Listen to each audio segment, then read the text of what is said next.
La era del Antropoceno ha dejado innumerables marcas en el ambiente en el que vivimos. Las interacciones antropológicas han causado daños persistentes e incluso irreversibles en los ecosistemas que nos rodean y que además nos otorgan los recursos necesarios para subsistir día con día. El impacto ambiental que se sigue generando en muchos sectores, particularmente de la industria, es una realidad y además contribuye a la exacerbación continua de un problema mayor que involucra una crisis ambiental que se ha disparado en los últimos años, siendo los derrames de hidrocarburos en cuerpos de agua uno de los más claros ejemplos.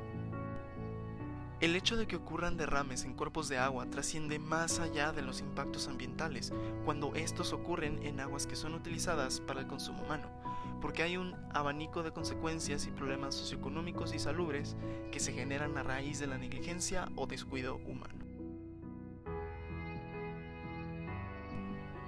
Considerando lo ocurrido en Cadereyta Jiménez y presentando gran atención a los problemas que no solamente afectaron al ecosistema circundante, sino que también causaron estragos considerables en la economía, salud y bienestar de las personas locales, se puede afirmar que los hidrocarburos derramados fueron capaces de contaminar el agua, impidiendo su consumo humano. Las propiedades del petróleo varían según su procedencia. Van desde un líquido casi incoloro hasta un material negro, espeso, alquitranoso con alto contenido asfáltico.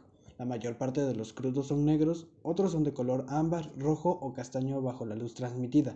Tienen un olor desagradable producto de los sulfatos y nitrogenados y un enorme poder calórico. Son insolubles en agua y solo son solubles en solventes orgánicos, además de que tienen una densidad menor a la del agua.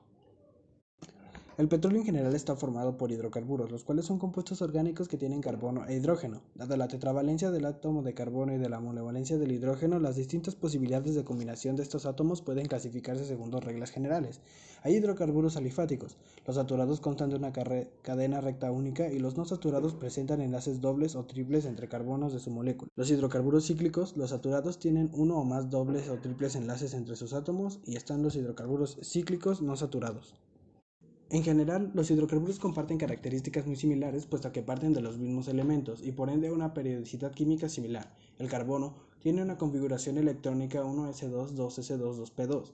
Forman enlaces covalentes con otros átomos de carbono y cadenas ramificadas en las que pueden insertar grupos funcionales, por ejemplo, lo que deriva en una multitud de compuestos. La hibridación determina la geometría molecular, la cual es muy importante pues está relacionada con propiedades como el punto de ebullición, densidad y solubilidad.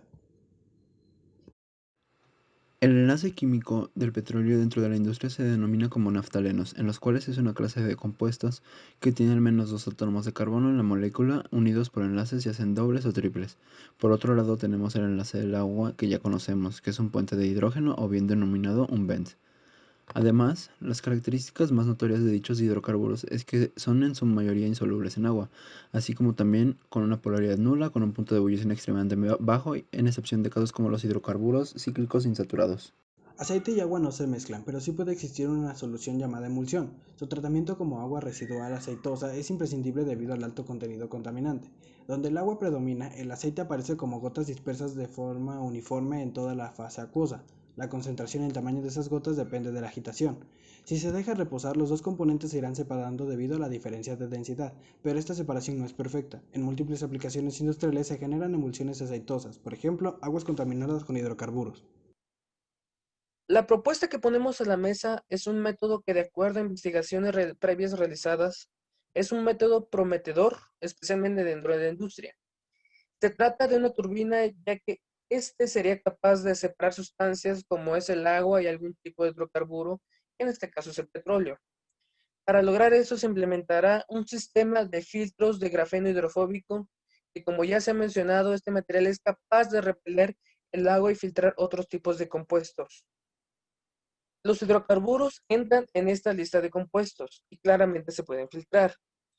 Ese sistema funcionará de la siguiente manera.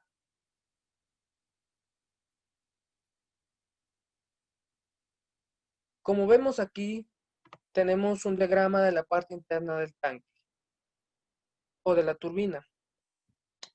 Bueno, este será un sistema cilíndrico de un tamaño considerable, el cual será sumergido en la zona afectada a una altura considerable.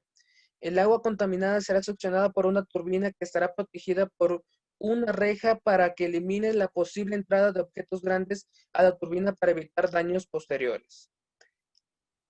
Al estar el agua contaminada dentro del tanque externo, un cono guiará esta agua y nuevamente será succionada por una segunda turbina que estará cubierta por un filtro de grafeno hidrofóbico y oleofólico, el cual repele el agua y filtra hidrocarburos que estén contaminando.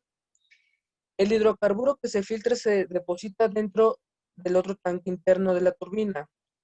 Al ser llenado completamente el tanque de hidrocarburo, ese se podrá drenar a través de una pipa y se podrá ser transportado de nuevo a la refinería. El agua, al estar separada del hidrocarburo, saldrá por la parte de atrás de la turbina y estará libre de contaminantes y apto para la flora y fauna. En base a lo investigado, esperemos que nuestra solución resulte muy innovadora, la cual busca actualmente que su funcionamiento posea una eficiencia por arriba de los demás métodos de separación utilizados hoy en día, gracias a la implementación de membranas de grafeno que, en esta ocasión, serán utilizadas en nuestro modelo que contienen especificaciones particulares, como son las características oleofílicas que atraen a los aceites e hidrógenos dejándolos pasar a través de las membranas, impidiendo el paso de otras sustancias como el agua. El agua es un producto el cual es vital para toda la vida en la Tierra, también para la flora y la fauna, el cual tiene que cumplir estándares de calidad para poder ser consumible. Estos son los siguientes. Deben regular los compuestos químicos y orgánicos, la presencia de radiación y microorganismos dañinos para la salud y, por supuesto, para la flora y fauna. También se deben tomar en cuenta la estética del agua, por ejemplo, el olor, que no huela mal o que cause algún tipo de asco. El color, que no sea un color raro, o la consistencia, que no esté con una textura rara. También si causan algún tipo de corrosión, tanto en el cuerpo humano o en los tubos de agua que corren por la ciudad.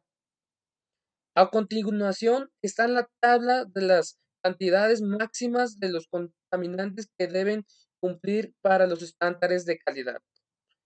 Por ejemplo, tenemos tipo de contaminante que son los químicos orgánicos, contaminantes radiológicos, contaminantes físicos, microorganismos, químicos inorgánicos. Dentro de los químicos orgánicos está el benceno, tetracloruro de carbono, cloruro de vinilo, tolueno, edilín, lintano, 2,4-D, carbufaron, atracina y trialometanos totales. Del lado derecho tenemos todas las cantidades que deben tener como máximo para poder ser consumibles y no dañar tanto a la flora y la fauna.